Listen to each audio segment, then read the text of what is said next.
Hey, it's Dr. Wander. I know we have you scheduled, or some of you may be in the process of getting scheduled for Wednesday's live presentation, the ABCs of reversing diabetes. And you're going to be, if you haven't already received, a questionnaire. And the questionnaire, answer the questions because it's going to help me tailor the presentation to what your answers are. But I want to go over the last presentation that we did.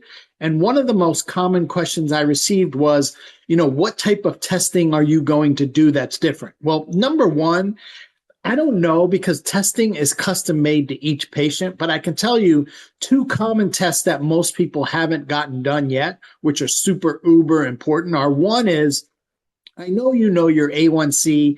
If I asked you, you're going to say it's a 90-day average of my sugar. But specifically what it is, it's a 90-day average of how much sugar is attached to your red blood cell.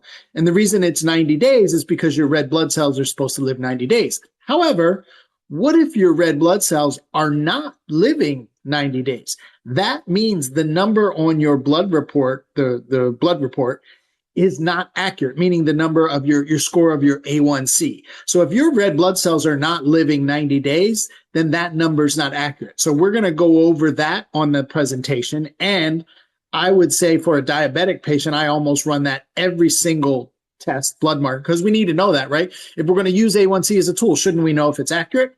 B, we're going to check your insulin, not necessarily are you secreting it, because if you're not a type 1 diabetic, you are secreting it. But most of the time you're producing too much insulin, which will give us a really good insight into are you insulin resistant and why.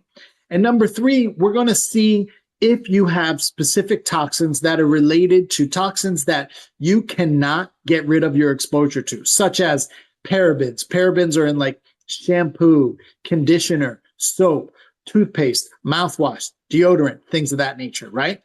Glyphosate, or you might know that as Roundup, right? Which are the toxins sprayed on your food, no matter how careful you're trying to be.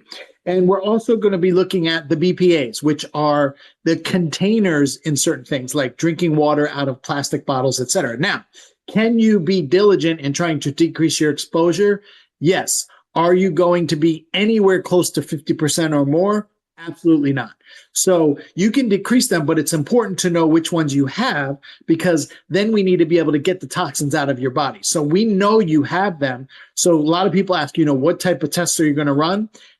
I don't want to say every patient gets those tests, but almost every patient will get those type of tests. Okay, back at you later.